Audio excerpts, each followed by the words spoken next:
오늘 본 말씀을 통하여서 변화되지 않으면 변질됩니다. 변화되지 않으면 변질됩니다 라는 제목으로 하나님의 말씀을 증거하도록 하겠습니다. 그해에 최고의 타자로 뽑힌 선수가 있었습니다. 타율이 4할 3푼이었어요. 그러니까 MVP로 최고의 전성기를 구가하고 있었습니다. 그런데 그 다음 해에 점점 타율이 떨어지는 거예요. 4할까지 올라갔던 것이 3할로, 3할에서 2할로 점점 떨어지니까 자기 개인의 영향뿐만이 아니라 팀의 순위까지라도 너무 떨어져 버리는 거예요. 그래서 이 큰 슬럼프에 빠졌습니다. 개인도 슬럼프고 팀도 슬럼프였습니다. 이제 포스트 시즌으로 가기 위해서 아주 중요한 경기가 있는데 9회 말 투아웃 상황, 주자는 1루 2루에 있고 점수는 2점을 팀이 뒤지고 있었어요. 그 상황에서 본인이 마지막 타자로 쓰게 된 것입니다. 첫 번째 피처가 공을 던졌습니다. 스트라이크! 스트라이크야. 두 번째 공이 왔습니다. 딱 보니까 볼이었어요. 세 번째 공을 던졌습니다. 땅 쳤는데 높이 떴어요. 넘어가냐 했더니 파울. 점점 이 구위가 자기에게 불리하게 되는 카운트가 됐습니다. 모든 관중이 집중하고 있고 모든 팀이 그리고 감독들이 다 코치들이 집중하고 있고 본인도 온몸에 땀이 나기 시작합니다. 슬럼프에 빠져있는 이 사람이. 그리고 마지막 피처가 공을 던지는데 공이 분명히 슬라이드예요. 슬라이드인가? 직구인가? 생각하다가 자기 직감을 믿기로 했어요. 그리고 힘껏 뒤들었습니다. 정확히 보고 흔들렸는데 공은 쫙 높이 올라가지고 담장 너머로 넘어갔습니다. 그래서 단번에 9회 말 투아웃에서 상황이 역전이 되어버린 거예요. 팀이 우승하고 이것을 기점으로 해가지고 그 슬럼프에서 다시 벗어나가지고 그 이듬해에도 또 MVP 시상을 받았다라고 합니다. 잘 맞은 타구, 그 홈런으로 인해서 그 한 방으로 그의 인생이 다시 한번 회복되는 계기를 맞게 되는 것이죠. 여러분, 우리가 오늘 성경에 본 그 말씀에도 인생에 헛스윙만 하고 삼진만 당하고 아웃만 당하는 한 여인이 나옵니다. 여러분, 인생의 슬럼프에 빠지게 되면 얼마나 그것이 헤어나기 어려운지 모릅니다. 이 여인의 헛스윙, 이 여인의 아웃 상태가 어떠냐. 모든 다른 여인들은 아침, 저녁에 와서 우물을 기릅니다. 왜냐하면 팔레스타인 기후가 40도가 넘는 너무 더우기 때문에 한낮 12시에 온다는 것은 거의 자살령이랑 마찬가지예요. 뿐만이 아니라 자기 혼자서만 한낮에 떼양볕에 우물을 길러 와요. 친구가 없다는 것이죠. 뭔가 이 여인에게 심각한 문제가 있다는 것입니다. 깊은 인생의 슬럼프가 있다는 것입니다. 왜 이 여인이 한낮에 혼자서 물을 길러 왔을까요? 그 이유를 18절에 설명하고 있습니다. 같이 한번 읽겠습니다. 시작. 너에게 남편 5이 있었고 지금 있는 자는 남편이 아니니 내 말이 정죄다. 남편이 5이나 있었다. 여자분들은 좋으시겠어요. 남편 5이 있고 지금도 살고 있는 사람이 남편이 아니다. 이야, 꿈에 그리던 여러분, 많이 가진다고 행복하지 않습니다. 많이 가질수록 더 목마르고 갈증이 납니다. 솔로몬은 1000명의 아내가 있었지만 결코 만족하지 못했습니다. 헛되고 모든 것이 헛되다라고 말씀하고 있습니다. 많이 가진다고 만족한다? 아닙니다. 더 공허한 것이 인생의 진리입니다. 이 여인도 똑같습니다. 남편이 5이나 있었어요. 그때 당시에 이 유대인 지역, 팔레스타인 지역, 이 예수님, 하나님을 믿고 있는 이 지역에 남편이 5이나 있었다는 것은 심각한 수치입니다. 이 당시 사마리아 지역에서 이 여인만 왕따를 당했던 거예요. 다른 사람이 다 부정하다, 싫다, 밉다. 야, 가지마, 저 여자한테 가지마. 너도 올마, 저 여자 가지마. 그래서 이 여인은 12시가 돼도 그 타는 목마름으로 혼자서 물을 기르러 갈 수밖에 없습니다. 매일 친구도 없이 의지할 사람 하나하나 없이 살아갑니다. 여러분, 6번째 남자라면 별 소망이 없어요. 반복되면은 과거에 실패한 사람들 보면 미래에도 똑같은 패턴을 반복합니다. 정말 안타깝게도. 비극적인 결과를 알면서도 계속해서 나아가는 것입니다. 비참한 인생, 공허하고 외롭고 그 몸소리치는 인생, 무시당하는 인생을 이 여인은 매일매일 살아갑니다. 그런데 이 여인에게 인생의 완전히 변화가 되는 계기를 만나게 되는데요. 곧 예수 그리스도를 만나게 됩니다. 인생 구의 말, 투아웃 상황에서 완전히 역전 홈런이 터지게 되는 것입니다. 한편 예수님께서는 이 유대인으로서 사마리아 지역을 아무도 안 찾아가거든요. 그런데 일부러 예수님께서 사마리아를 찾아갑니다. 왜냐하면 이 여인을 만나기 위해서 찾아갑니다. 이 여인을 변화시키기 위해서 예수님은 한편으로 이 여인에게 찾아가는 것입니다. 그리고 이 예수님과 이 여인이 이 요셉의, 이 야곱의 우물가에서 만나게 됩니다. 예수님을 만나고 나서부터 이 여인이 완전히 인생이 바뀌게 됩니다. 어떻게 바뀌게 되느냐? 충격적인 일이 있습니다. 29절입니다. 같이 읽겠습니다. 29절 시작. 내가 행한 모든 일을 내게 말한 사람을 와서 보라. 이는 그리스도가 아니냐. 여기에 설명할 것들이 많이 있습니다. 그러나 제가 다음에 한번 길게 이 요한복음 4장을 설명할 수 있을 때 제가 한번 구체적으로 이 말씀을 좀 강론하기 원하는데, 가장 큰 변화는 뭐냐면 마을로 들어가서 내가 행한 모든 일, 29절에 보니까 내가 행한 모든 일, 내가 행한 모든 일이 어떤 일이에요? 이 여자가 어떤 일을 행하셨습니까? 남자를 5명이나 살았다는 거예요.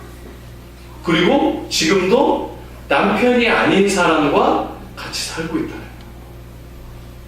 심각한 수치를 이야기하는 거예요. 여러분 이렇게 이야기할 수 있습니까? 여러분이 가지고 있는 깊은 고민, 평생에 내 정말 무덤에까지 가야 되겠다는 그 비밀들이 다들 있으시죠? 그거 이야기할 수 있나요? 우리 가족 식구들한테 이 시간에 이야기할 수 있나요? 없을 거예요. 그런데 이 여인이 마을 사람들한테 찾아가가지고 와보시오, 내가 메시아를 만났는데 그분이 내가 행한 모든 수치스러운 것들을 다 알고 있었어. 모든 사람에게 고백하는 거야. 충격적인 일이 발생하게 된 것입니다. 뿐만이 아니라 여러분 어떤 일이냐, 30절 보겠습니다. 30절 같이 읽어보겠습니다. 그들이 동네에서 나와 예수를 평소에 조롱받고 지탄받고 멸시의 대상이었던 이 왕따였던 이 여인의 말을 듣고 사람들이 예수님께 오는 거예요. 그 무시했던 그 여인의 말을 듣고 사람들이 와서 예수님을 믿게 됩니다. 전승에 의하면 이 사마리아 이 여인 때문에 21개의 교회가 거기에 세워졌다고 합니다. 지금도 기념교회가 있고요. 이 한 여인을 통해서 그 마을이 완전히 바뀌게 됩니다. 그 성이 예수님께로 돌아오게 되는 엄청난 역사가 있게 되는 것입니다. 여러분, 여기서 예수님을 만나게 되면 우리 인생은 변화될 수밖에 없습니다. 복음을 듣게 되고 하나님을 인격적으로 만나게 되면 우리 인생이 변화되게 됩니다. 그런데 그 가운데 가장 중요한 사실이 있습니다. 뭐냐면 바로 내 자신의 아픔과 슬픔과 좌절과 절망을 다 드러내야 된다는 겁니다. 하나님께서는 13절에 14절에 이 물을 마시면 영원히 목마르지 않는 생수를 주겠다라고 했습니다. 예수님을 믿고 영접하게 되면 영원히 목마르지 않는 참된 기쁨과 만족을 얻습니다. 그런데 이 우물을 뚫기 위해서는 나의 아픔과 나의 좌절과 나의 절망을 하나님께서 직면시키신다라는 것입니다. 이것이 없으면 이 우물을 뚫을 수가 없습니다. 모든 사람에게는 각자 숨기고 싶은 자기의 이야기가 있습니다. 저에게도 그렇습니다. 아무에게도 들키고 싶지 않은 저만의 이야기가 있어요. 이 여인에게는 자기의 남편에 대한 이야기가 바로 그것이었어요. 아무에게도 이야기하고 싶지 않습니다. 너무 부끄럽고 수치스럽고 공허하고 외롭고 답답한 나의 실존적인 이 문제. 그런데 주님은 이 여인을 용서하고 살리시기 위해서 이 여인의 아픔을 다 드러내십니다. 여러분, 예수님께서 여러분들에게 생수를 주기 위해서, 생명을 주기 위해서 때로는 여러분의 아픔을 드러내실 때가 있어요. 고난을 직면하게 할 때가 있습니다. 정말 몸소리치게 외롭고 괴롭고 공허하고 답답하고 내 자신이 너무 믿고 싫을 때가 있어요. 환경적으로 너무 괴로울 때가 있어요. 과거의 상처들이 있습니다. 그것을 직면하실 때가 있어요. 여러분, 그것을 외면하지 마십시오. 그것을 하나님께 맡기십시오. 주님, 내 마음이 너무 괴롭습니다. 내 상황이 너무 괴롭습니다. 하나님 도와주십시오. 주님께서요, 그때 생수를 쏟아드립니다. 그 문제를 직면하고 해결할 때에 그 외로움과 공허와 갈등들을 다 해결하시고 속에서 솟아나는 생수를 주시고 완전히 여러분의 삶을 변화시키십니다. 그때 내가 다른 사람을 변화시키는 삶으로 나아가게 됩니다. 이것이 여러분들의 선물이 되시기를 바랍니다. 예수님께 나오십시오. 기도로 한번 주님께 나아가십시오. 하나님께 실존적으로 하나님께 내 상황 아픔을 고백해내 보십시오. 내 상처는 영광으로 바뀔 것입니다. 내 아픔은 하늘의 별이 되어서 내 인생을 비추고 다른 사람을 인생을 비추는 존귀한 삶으로 바뀌게 될 줄로 저는 믿습니다. 주님은 이 시간에도 우리에게 말씀해 주십니다. 마태복음 11장 28절의 말씀입니다. 주님께서는 동일하게 이 시간 우리에게 말씀해 주고 있습니다. 같이 읽어보겠습니다. 수고하고 무거운 짐진 자들아 다 내게로 오라. 내가 너희를 쉬게 하리라. 네가 수고하고 무거워 짐진하는 걸 내가 다 알고 있어. 그래서 내가 일부러 사마리아를 찾아왔잖아. 일부러 내가 사마리아를 찾아왔잖아. 진정한 쉼, 진정한 만족, 여러분 평안을 얻고 싶죠. 얼마나 불안하고 복잡한 시간을 여러분 살아가고 있으세요. 오직 예수님에게 나아갈 때만 우리의 참된 쉼과 평안이 있는 줄로 믿으시기를 바랍니다. 예수님을 만날 때에 우리의 모든 문제들이 해결될 뿐만이 아니라 인생의 변화가 있게 됩니다. 예수님을 만남을 통해서 이 여인은 완전히 새로운 삶으로 변화되게 될 것이에요. 구애말 투어 상황에서 역전됩니다. 여러분, 엄청난 변화가 있게 됩니다. 마음의 상처와 질고들이 다 하나님 앞에서 치유받고 해결되는 역사가 있게 되는 것이죠. 저 여러분들에게도 그런 역사가 일어나기를 바랍니다. 뿐만 아니라 이 여인을 통해서 어떤 역사가 있느냐, 많은 사마리아인들이 예수님을 믿게 돼요. 여러분 본문 성경 한번 펴시고 39절 한번 읽어보겠습니다. 39절 시작. 여자의 말이 내가 행한 모든 것을 그가 내게 말하였다. 대단하죠. 아까도 살펴보았지만 많은 사마리아인이 누구 때문에 예수님을 믿게 됐습니까? 정말 제 이걸 볼 때마다 저 심장이 뜹니다. 다 무시하고 노숙자 같고 홈리스 같이 살아가는 이 한 인생이 그 많은 도시의 사람들, 그 지식인들, 지성인들을 변화시켜서 예수님께로 나오게. 정말 대단하지 않습니까? 정말 예수님을 믿는 삶은 이렇게 영향력 있고 변화시키는 삶입니다. 왜 이 사람들이 변화됐겠어요? 다 분명히 무시하고 혼자서 맨날 부끄러워서 가고 막 신경질이나 내고 욕하던 그 여인이었는데 오늘 와서 보니까 얼굴이 너무 맑은 거예요. 기쁨이 있는 거예요. 평안이 있는 거예요. 야, 저 여자 왜 저래? 남편 5이 있었잖아. 지금도 뭐 딴 남자랑 산다며. 근데 왜 이렇게 당당해? 왜 이렇게 평안이 있어? 기쁨이 있어? 그게 부러운 거예요, 그게. 여러분, 예수님 믿는 것은 다른 사람에게 부러움을 주는 겁니다. 뭐 하나도 없고 별 볼 일 없고 자식도 하나도 안 되고 했는데도 너무 마음이 평안하고 당당한 거예요. 하나님의 자녀로서의 정체성을 가지고 사는 거예요. 기쁨이 있고 소망이 있는 거예요. 기도의 능력을 믿는 거예요. 그렇게 안 믿는 그 사마리아 사람들이 보고 너무 놀라는 겁니다. 야, 뭐야 도대체? 왜 저래? 한번 가보자. 뭐가 있다. 이런 삶이 안 된다라고 한다면 빨리 회개하고 주님께로 다시 돌아오기를 바랍니다. 우리 사람을 반성하고 저 사람 교회 다니는 사람 맞아? 표정이 왜 저래? 항상 찌푸려져 있고 천하대장군 같은 표정하고 있고 지옥 문지기 같은 얼굴로 살고 있다고 한다면 여러분 항상 우리 자신을 봐야 돼요. 우리 거울 보면서 내 얼굴이 지옥 문지기인가 천사의 얼굴인가 보면서 그 마음에 예수님을 만난 사람은 진짜 그런 부러움을 줍니다. 여러분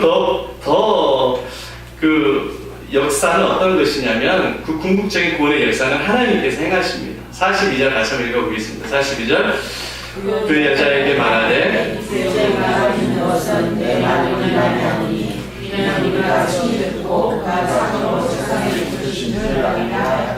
좀 섭섭한 말이네요. 이 여인에게 그 사람들이 찾아가가지고 고마워, 너 때문에 예수님 믿어서 고마워 했으면 얼마나 좋겠어요. 근데 이 사람들이 뭐라 그래요? 니 때문에 예수님 믿는 거 아니야. 내 예수님 말씀을 듣는 때문에 믿는 거야. 그러니까 여러분 인격 사람의 신앙은 성령 물을 받으면 한 번에 100까지 올라갈 수 있어요. 믿음은. 그러나 인격은 평생 합니다. 평생 다듬어지는 거예요. 그러니까 여러분들이 목사님, 장로님, 교회 다니 20년, 30년 돼도 인격이 변화되지 않는 분들을 보면 아직 인격이 더 다듬어져야 되는구나. 내가 변화되지 않는 모습 보면서도 인격은 평생 다듬어져야 되는구나. 여러분 그런 것을 잘 이해를 하고 계시길 바랍니다. 뭔 말인지 아셨죠? 인격은 평생도록 다듬어져야 됩니다. 가정에서부터. 그런데 여기서 주님께서 말씀하고 싶은 내용은 뭐냐면 이제는 예수님 말씀을 통해서 믿는다는 겁니다. 존귀한 성도 여러분, 우리가 12.3 새생명 축제를 하고 복음을 전합니다. 그러나 믿게 하시는 분은 누구예요? 예수님입니다. 믿게 하시는 분은 예수님입니다. 나는 그렇게 전도의 시작은 성령을 통해서 내가 할 수 있습니다. 그러나 그것을 믿게 하시는 분은 예수님입니다. 성령님입니다. 하나님께서 믿게 하시고 확신 가운데 살아가게 하십니다. 여러분 그런데 이 여인을 통해서 엄청난 이 역사가 일어나는데 어떤 역사냐? 사마리아 사람들만이 변화되고 주께 나오는 것이 아니라 복음의 로드맵이 설정돼요. 복음의 로드맵, 복음의 실크로드가 이 여인 때문에 사마리아에서 열립니다. 무슨 내용이냐? 사도행전 1장 8절을 한번 보도록 하겠습니다. 사도행전 1장 8절 시작. 오직 성령이 너희에게 임하시면 온 유대와 사마리아와 땅끝까지 이르러. 잘 보세요. 유대와 땅끝 사이에 뭐가 있습니까? 사마리아가 있어요. 복음이 땅끝까지 지나가는데 복음의 로드맵 사마리아를 통해서 나가요. 이 한 여인을 통하여서 복음이 그 사마리아를 지나서 땅끝까지 예수의 복음이 증거되는 거예요. 어마어마한 역사가 일어나게 됩니다.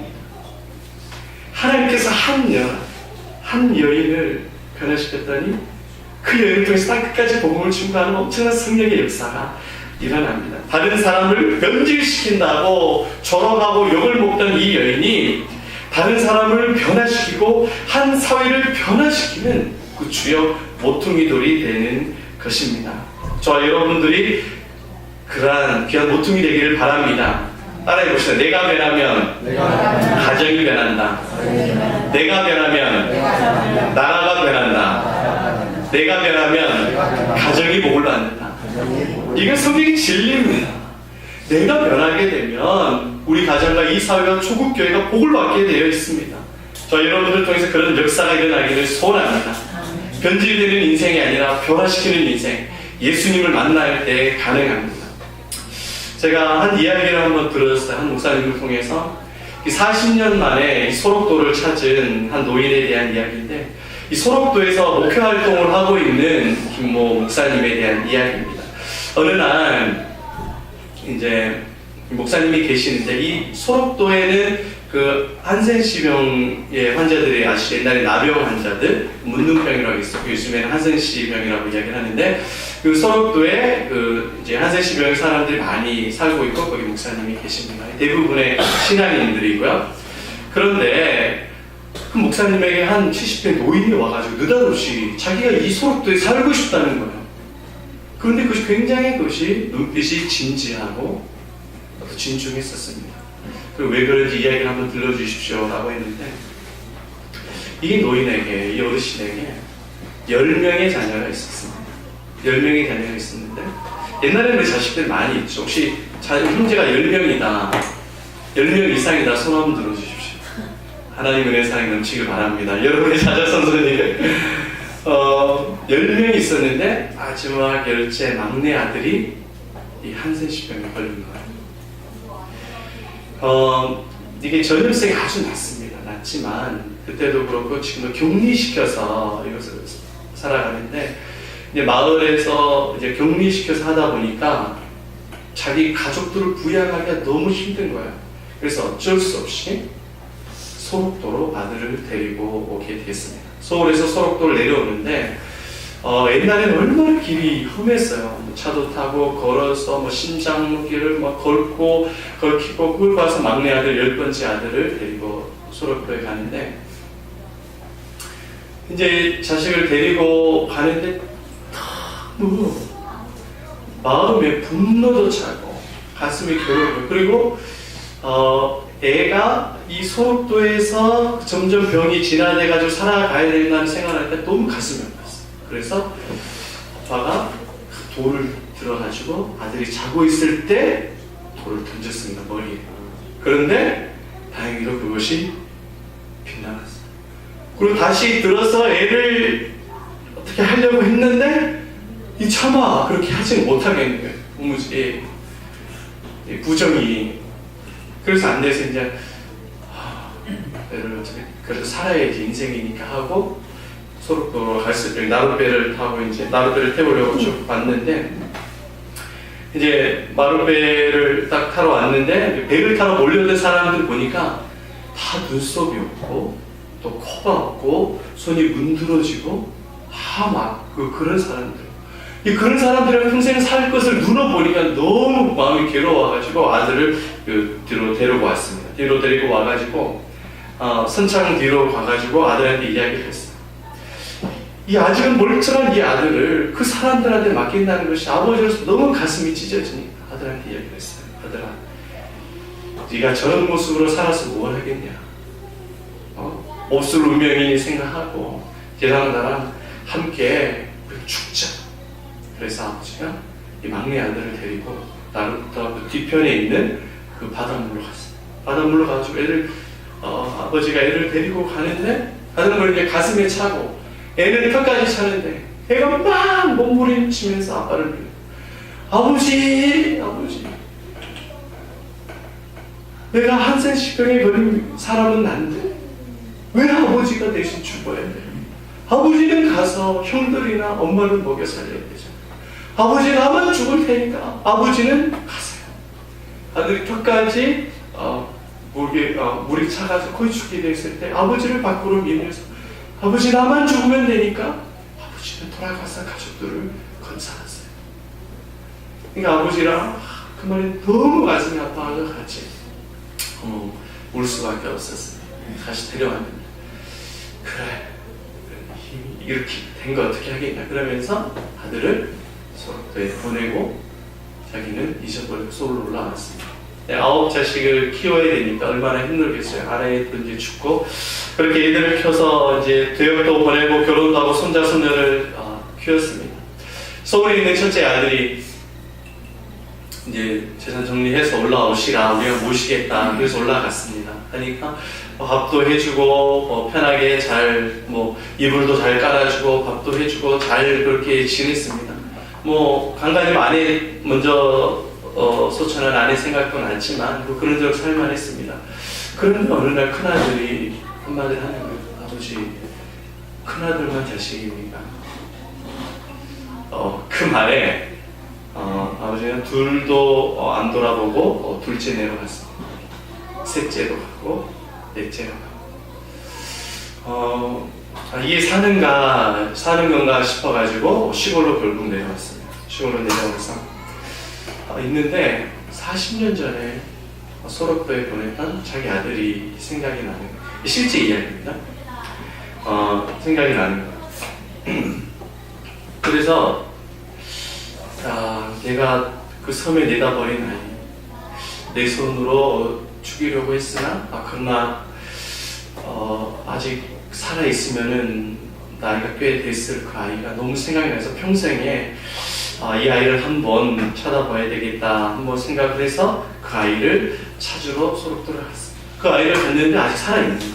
가니까 11살 때 보냈던 그 아이가 이제 40년이 지나니까 중년이 돼 있었고 결혼해서 아내랑 자식들이 있었습니다. 그런데 이제 이 병이 많이 진행이 됐기 때문에 얼굴이나 온몸이 문드러져 있고 많이 얼굴도 상해 있었습니다. 그런데 눈빛만은 예전과 다름없이 아주 투명하고 밝은 얼굴로 아들이 울면서 반기는 겁니다. 껴안으면서 아버지, 그때와 같이 또 껴안으면서 나는 아버지를 한치도 잃은 날이 없습니다. 아버지를 다시 만나게 해달라고 40년 동안 기도했는데 이제야 그 기도가 응답이 되었습니다. 그리고 이제 아버지가 막 눈물을 닦았죠. 그러면서 왜 이 못난 애들을 기다렸느냐? 왜 못난 애들을 기다렸냐? 자식이 문둥병에 걸렸다고 내다버린 채 한 번도 찾아보지 않은 이 아비를 원망하지 않고 이 저주에도 모자랄 이 아비를 왜 기다렸느냐라고 아빠가 아들한테 물어보니까 아들이 대답하는 겁니다. 이렇게 대답했다고 합니다. 여기 와서 예수 그리스도를 믿게 되었는데 그 이후로는 모든 것을 용서하게 되었습니다. 예수님의 사랑이 비참한 운명까지 감사하게 만들었습니다. 그러면서 그는 다시 한번 자기의 기도에 응답해준 하나님께 감사하는 것이었습니다. 그때 그 아버지가 깨달았대요. 자기가 정성껏 가꾼 9개의 그 화초보다 자기가 내다버린 그 막대기가 싱싱하고 푸르게 자라고 있다는 것을 깨달았대요. 그분이 생각했어요. 예수 그리스도, 그분은 예수님이 누구인지 몰랐습니다. 그러나 아들을 변화시키고 아들에게 행복을 주고 나를 용서하고 나를 사랑으로 받아줄 그 예수 그리스도는 나도 믿어야 되겠다. 나도 믿어야 되겠다.